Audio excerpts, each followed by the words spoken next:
The following is a Comfortably Zoned Radio Network production.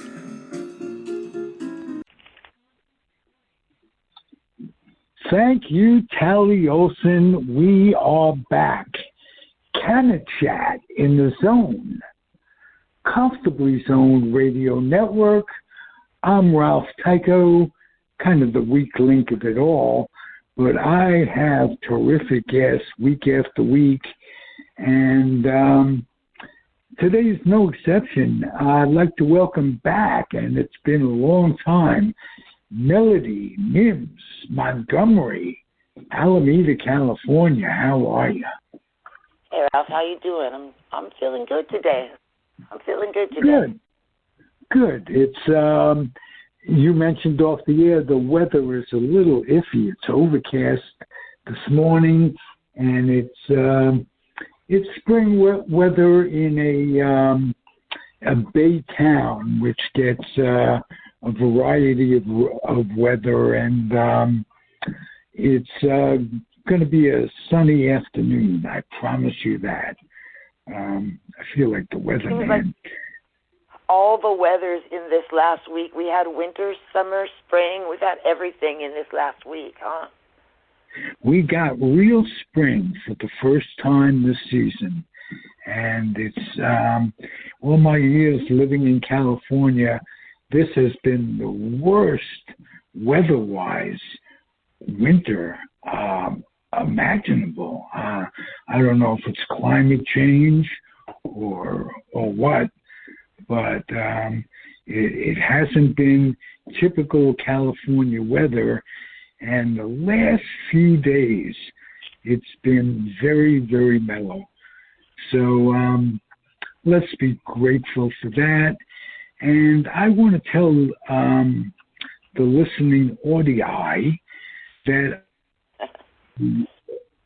for you, you are a big part of the cannabis community in Northern California, Oakland, and reason being, you are a godsend to senior citizens.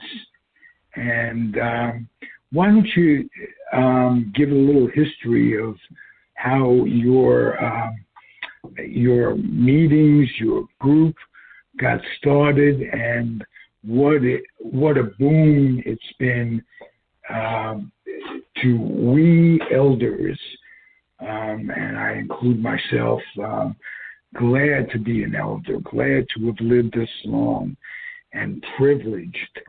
And talk about cannabis and seniors, if you would, Melodye, and what's going on this week in your community. Sure. So, as you know, I'm a very big advocate for cannabis as a medicine, cannabis as a recreational use. I am not about alcohol. I'm not about any drugs. I just use the weed, and I personally am 66. I have arthritis, probably in every place that you could have it. So I live in a lot of pain, and I use cannabis to mitigate that pain. I don't take any pain pills. I don't take ibuprofen. I just use topicals and tinctures and dabs. I say that I use all the weeds in all the ways. Can you give us a brief glossary of terms, tinctures, and what was the other thing you mentioned? Dabs. So, what's that about? I'm an old school guy, and I like to get high, and until my senior years, I thought of getting high as a buzz, and I didn't realize just how much it affected me mentally and physically. So what are dabs and tinctures about? So dabs and tinctures, let's start with tinctures, and they're basically oils that are made with cannabis or a concentrate of cannabis. And instead of smoking a joint or smoking hash, you just put the tincture in your mouth, under your tongue, and hold it there for a little while and swallow it on down. And within 30 minutes to a half an hour, you will feel the results. And there's all kinds of tinctures. You can just do CBD if you don't want to feel the buzz or the euphoria. There's CBDs, there's CBDAs, there's CBNs that put you to sleep. We've kind of taken all of the cannabinoids in the flower of cannabis and split them apart so that you don't really have to feel anything that you don't want to. I personally believe in a whole medicine. I don't like the split of medicine, but it's out there for people who need it. I believe that whole plants heal wholly. So you need all of the terpenes, you need all of the cannabinoids in the plant to help with your arthritis, to help with your whatever the issues are, your anxiety, your cancer, whatever the issues are that you're going through. I believe you need the whole plant to heal that. Okay.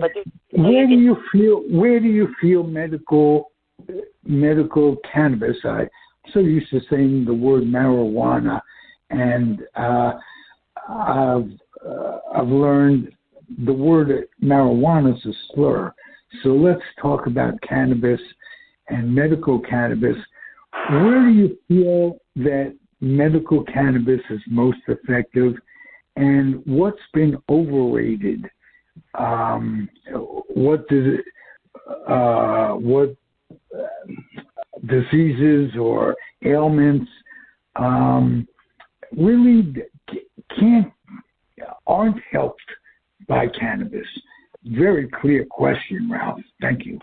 Go ahead, Mel. Well, I got it out eventually, and I think you know what I mean. What works and what doesn't work for you? So, for me, it's very specific.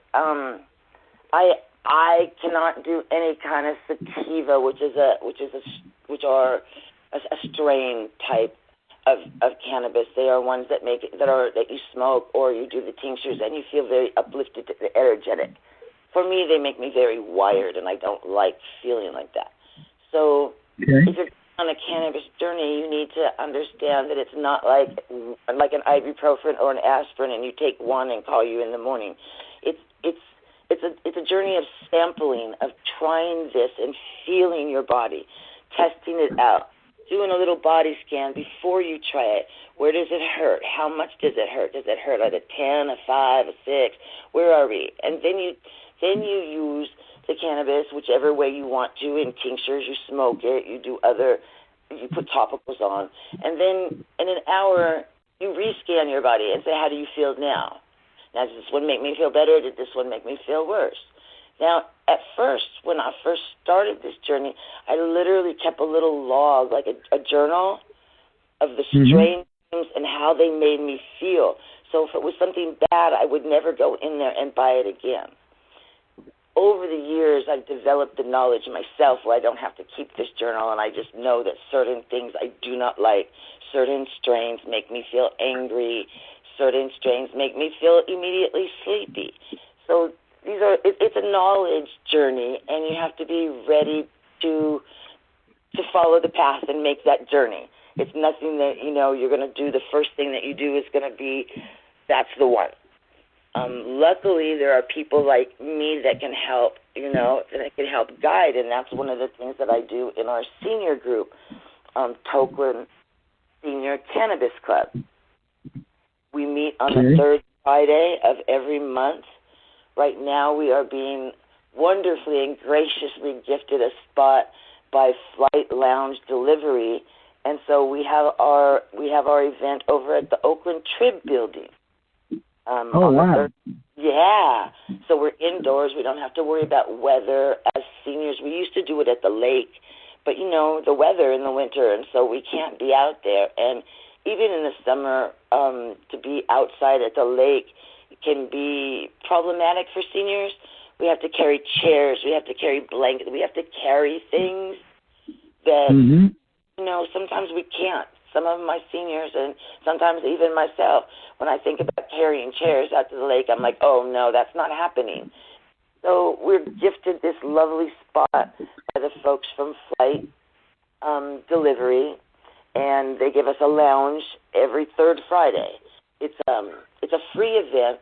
We charge nothing for the event. We are graciously, again, gifted multiple types of cannabis and products from our community, from different businesses, different companies, just donate to us, so that when the seniors come to my event, we as a group give away cannabis. We're just giving weed to people. Here you go.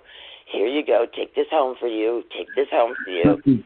We always have gifts for people because our community, our cannabis community, is loving and caring of their seniors, and they're always willing to give a thing, to hand me an ounce of cannabis. Here, this is for your seniors, to hand me a handful of concentrates, or to just show up and start passing things out.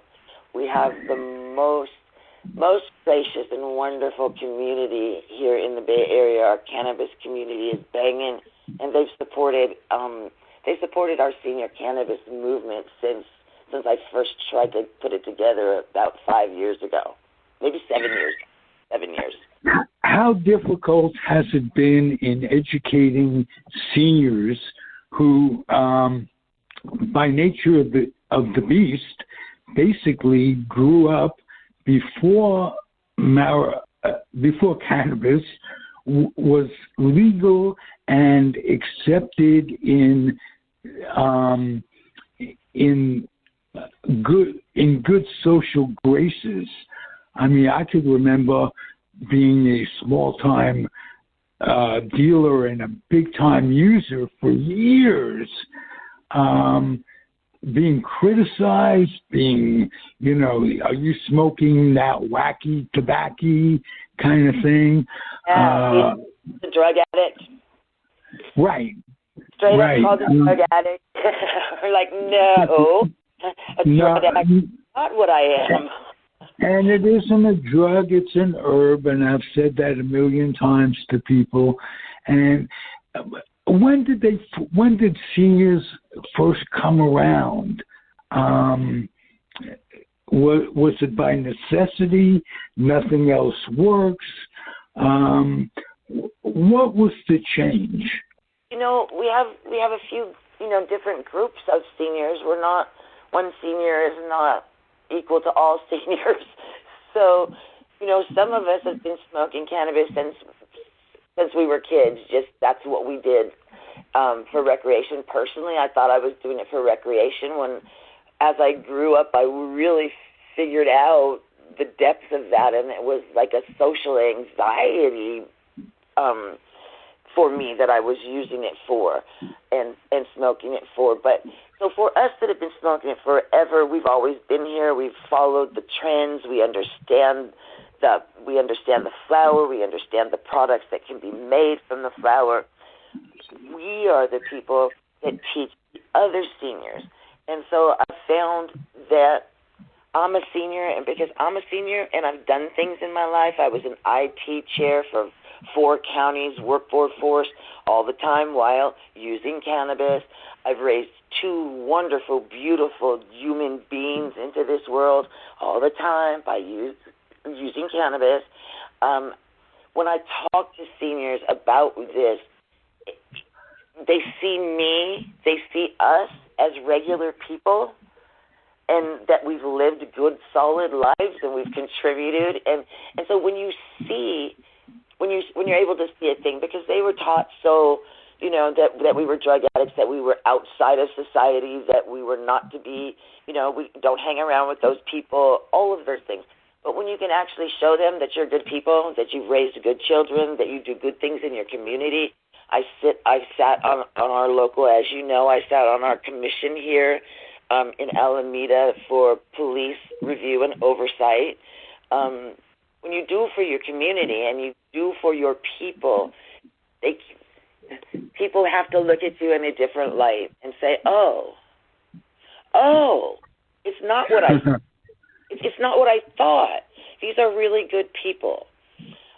So we do education. I've had a few of my younger friends bring their moms to me, and I just sit with them and I talk to them, and I just explain to them like how I've used it, why I used it, and like, can you tell that I've used it right before you got here? Do I feel like I'm a drug addict to you, right? So we can have these conversations. I talk a lot about when people want to try but they're afraid to be high. I talk a lot about why we as a society fear euphoria itself. Why are we fearing euphoria? Right. Right? And so guilt, religion, that must play a role in people's thinking. Have you come across any of that? I've really, honestly, I've never had anybody bring up religion as their reason. Mostly the reasons that I deal with is it's illegal, it's a drug, it's a gateway drug. And I'm like, yeah, gateway refrigerator. To euphoria. How about that? Gateway to my bathtub with a nice, bubble bath and some music. Gateway may I have a little gateway to Nirvana, please? No. On the rocks. About that, and I try to make sure that when people are just starting, that I point them in the right direction. I'm not trying to have people that have never smoked cannabis before sit down and do concentrates first thing and take concentrated hits off of cannabis. I make sure they start slowly, and if they want to do edibles, they're starting at a low dose, because I don't want people to have those stories where they ate the whole thing and then they felt paranoid and they were rushed to the hospital and they had their stomach pumped and all these things that are just ridiculous, because it was an herb and it's going to go out of your body and you're not going to be harmed by it. If you feel a little too anxious, go have some food, smell some black pepper. If you feel a little too sleepy, take a nap. It's going to be okay. Right, exactly. People are afraid of naps for one reason or another. But naps can... We need our nappies. Absolutely. Most of us well at night. If it weren't for this conversation, I'd be having my noon time nap right now. And so it prepares you. The nap prepares you for the rest of the day. And it enables you to have more than one wake and bake in one 24-hour period. I could have a wake and bake and change the music, change my mood, change what I'm listening to, what I'm watching, what I'm feeling, and 2 or 3 wake-a-bakes a day isn't a bad way to go through life as a senior. Most of us don't sleep well at night. We toss, we turn, we're up, we have to go to the restroom 5 times, all the things that affect seniors in your sleep. And so those naps in the day, you've earned them. You've lived this long, you've worked really hard your entire life to get to this age, to be in a spot where you can take a nap. So if you can take a nap in the afternoon, I totally suggest that you do so. Right. When the spirit moves you. How about that? No set time, but when it's good for you. Let me segue in. Let me talk to you one more before we go forward. We usually talk about cannabis as a medicine, but I also want to talk a little bit about the recreational use of cannabis, because people do use that word recreational, and I just think that all use is medicinal, because it doesn't matter what you're using it for, it's going to do good things inside your body. Your body is made, it was born to to receive the cannabinoids. It has specific receptors. You have receptors in your body that are there for nothing but cannabinoids. I wonder why you have them if you're not supposed to use them and feed them. Good point. Good point. Mother Nature takes care of us if we listen and we sit back and enjoy and not question, not fight it. Life can be great. Let me start. Amazes me. 3 years ago, who would have imagined that there would be in Alameda, a little bay town adjacent to Oakland and across the bridge from San Francisco? We've gotten to the point where in Alameda there are 3 legal dispensaries. We worked so hard for, 3 years previous to that. We sat at every city council meeting. We called city council members. We wrote letters. We stood on street corners getting signatures. We worked so hard to lift that ban on dispensaries here in Alameda. I'm so proud of Alameda and the forward movement that we're making here on our little island.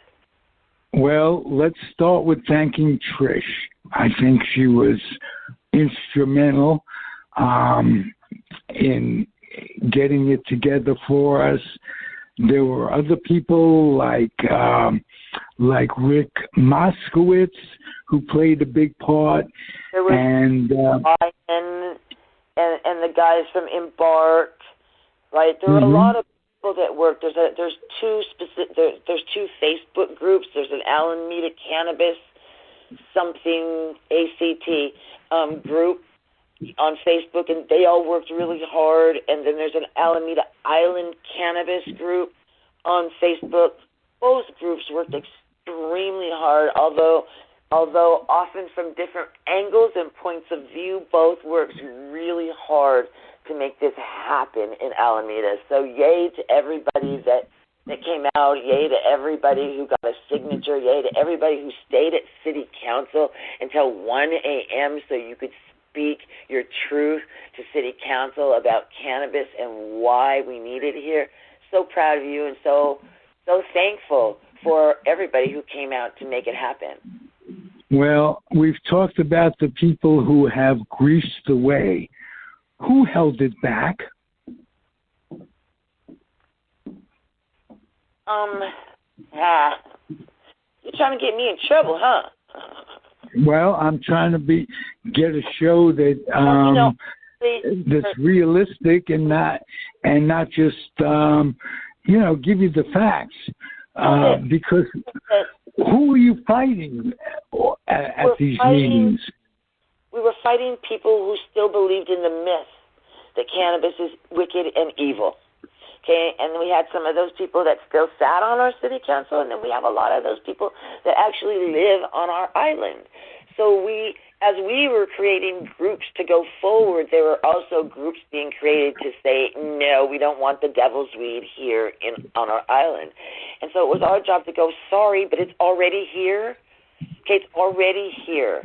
Right. Being delivered from Oakland, it's being delivered from Berkeley, it's being delivered from this Bay Area onto our island. People are growing it. People are going to Oakland and buying it and bringing it back. It's not like you could keep the cannabis off the island. It's here. So now you're going to have to face, how do you deal with it here? Do you want to make it are we going to have a little drug war here in Alameda? And that's kind of what it turned out to be, was a little drug war. Those people against, and they were very solidly against. They did not believe that we should have a dispensary at all, because it was going to affect our children. It was going to affect, just everybody. They were afraid of people walking by the front of the storefront. We'll smell it. And yeah, but I have to smell a lot of things that I don't like. Just in this apartment complex that I live in, I open my front door and people are cooking things, and I'm like, oh, and close my door really quickly, but I don't get to ban it because I don't like the smell of it. It's just like books. You may read a book that you don't agree with, or you do agree with, but one way or the other, you shouldn't ban the book. Make it available. Let people decide for themselves. What disappoints you, and I'll tell you what disappoints me in all of the legalization, big tax money for the city now. When did they come to realize that with schools, some of them inoperable because of earthquake standards, the city needs more money. It always does. Overpaid unions. That's the thing. In Alameda, we do not pay a city tax on our cannabis. We pay city sales tax. And we pay the California state excise tax that you have to pay on any cannabis sales. But they do not charge us an extra 10% like in a lot of cities, most cities. If you go into Oakland, you're paying 30 to 33% mostly, is my understanding of the places that I know. I know that there's some new equity programs where the tax is less. I'm not sure where that is, so I would like to find out.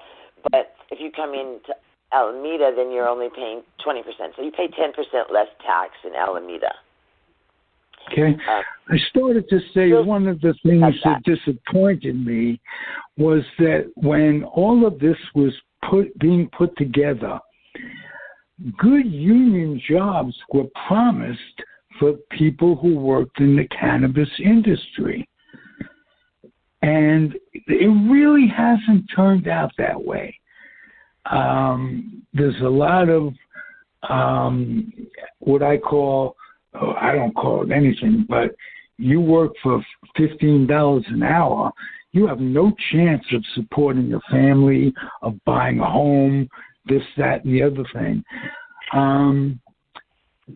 Have you been disappointed in the failure to make the profession a paying gig?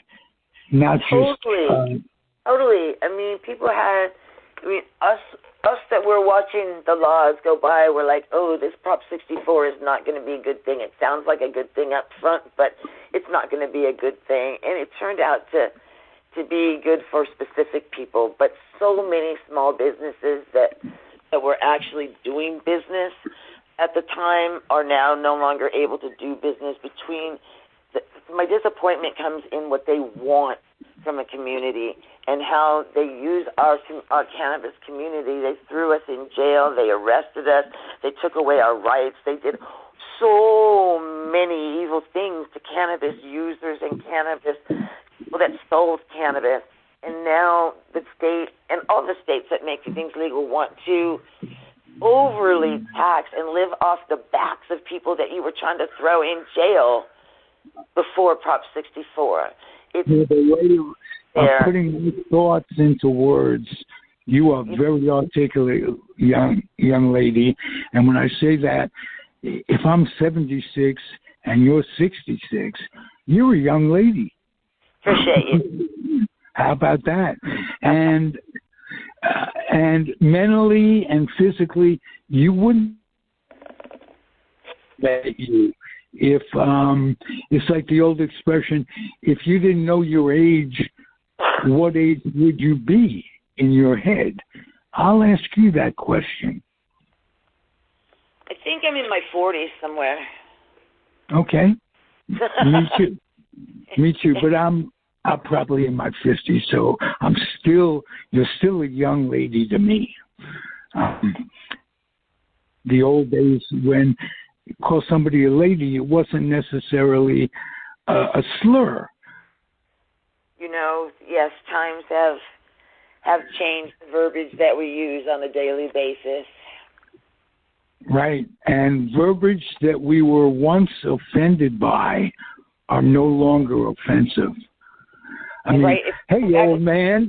Hey, old man. Yeah. Yeah. Old and alive. Thank you. Hey, correct. That I made it this far. This wasn't easy. I appreciate you. Right, exactly. Please, that's a compliment. And if you think I'm old on the outside, imagine how old I am in the inside from having to live with people like you. That's younger, so that's not what you. we just keep smoking the cannabis and using the cannabis, and it keeps our youthful spirit alive and reminds us to laugh, reminds us to love, reminds us to take a minute, whatever that minute is, if it's a spiritual minute to meditate, if it's a minute just to go inward, if it's a minute just to think about how grateful you are that you, especially if you're living in our Bay Area, you don't have to run around constantly afraid that cops are going to come in your house and arrest you for an eighth of cannabis. Absolutely. There's tiny things that we have to remember and take that minute to be grateful for. I remember when I got my first delivery, when I sat in my own home, went online and ordered cannabis from, my first place that I ordered online from was Berkeley Patient Group. And when I ordered online, and they brought it and knocked on my door, and they brought me weed and gave me extra. They gave me a bonus for being a new member. I had to call my best friend of 40-something years and go, "You're not going to believe what just happened, Diane. I just ordered weed online, and they brought it to my house, and this was all legal." I remember the days. There was a whole menu. I remember the days of living in San Francisco and being plumb out of J. And called a friend in Oakland, and I said, "Is there anything available?" And they said, "Oh, come by. No problem." And I bought and a bus and went to a friend's house, and what they said was, "I'll get you high, and here's a hit." Wow. I went all the way across, not knowing, poor communication, but it was very difficult. It was is a commodity, and prices would be out of reach sometimes.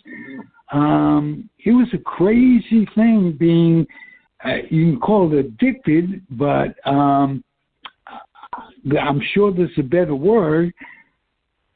50 years of smoking cannabis, a lot of good, bad, and ugly to go with it.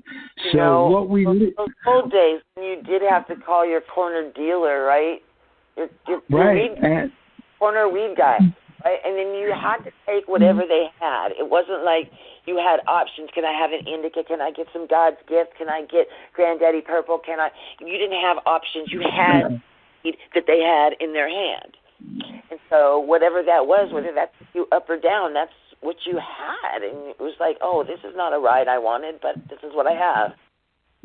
Okay. Hey, listen, I want to get the address and the time of your Friday meeting this week, and how can seniors come to the group?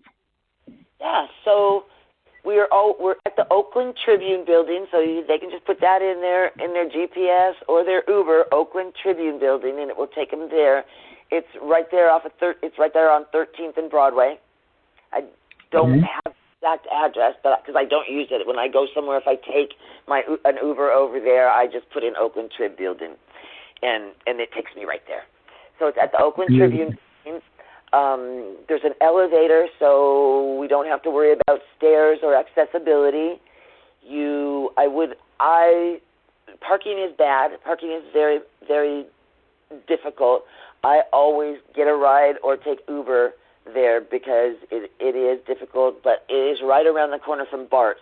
So if you can get there by BART, it's at the 12th Street City Center BART on Broadway, and it's right around the corner from there. We meet the third Friday of every month. The third Friday every month, 4 p.m. to 8 p.m. 4 to 8. And bring a dish.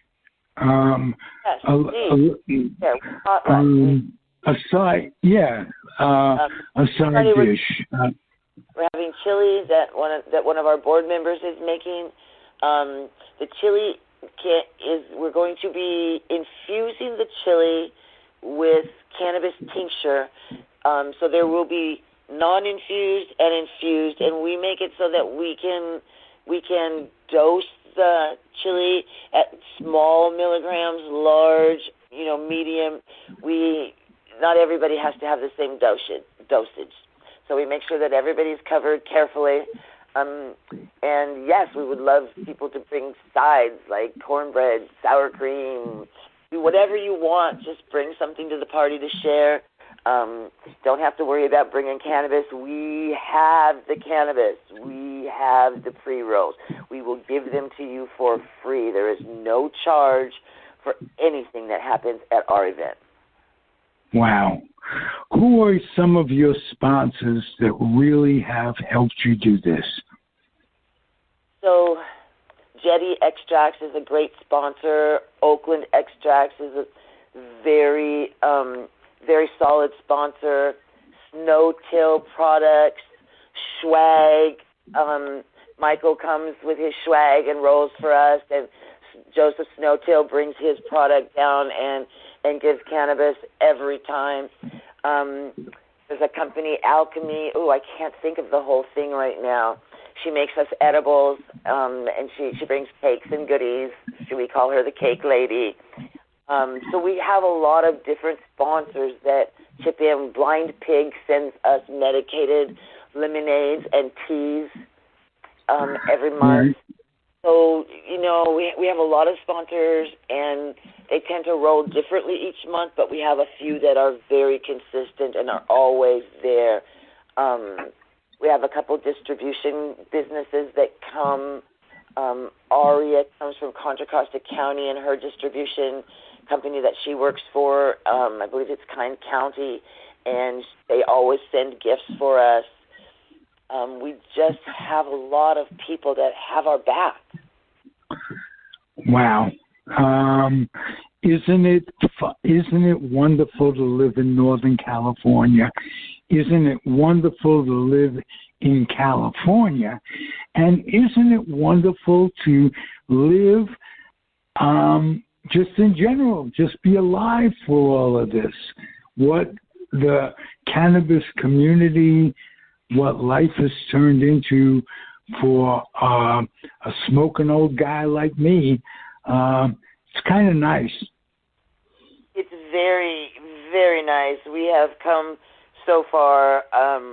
For me to be able to just talk about it here, out loud and say that we're going to do a thing, and for people to come, that's just an amazing, amazing progress.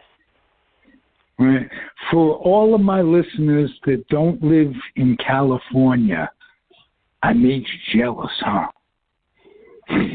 I'll bet I did. Melodye, please come back more often. You're a pleasure to talk to, and one of the most uplifting people I've met in California. Thank you. I appreciate you being. And let me do a shout out to two more companies, because I feel really bad that they did not get on my list. Naughty Squirrel Farms and Betty Project out of San Francisco totally support us every month as well. I want to shout those two out and make sure that I said their names, because I feel really bad when I forget people. And there is, if I'm not mistaken, a meeting tomorrow night. Am I correct? Tomorrow is Chili Day. Beautiful. We are celebrating Chi, which is tomorrow's National Chi Day.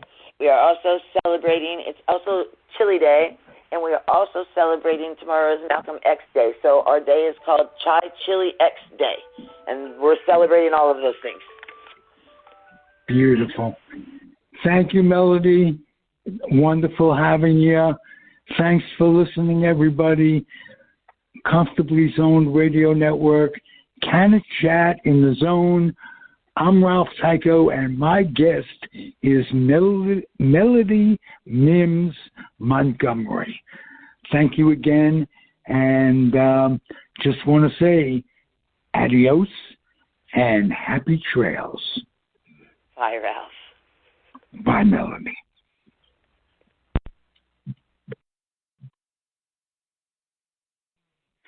The proceeding has been a Comfortably Zoned network production. You are advised to keep your dreams wet, your humor dry, your children and grandchildren out of military recruiting offices and off the laps of clerics who wear dresses. Thank you for listening, everyone. Happy trails.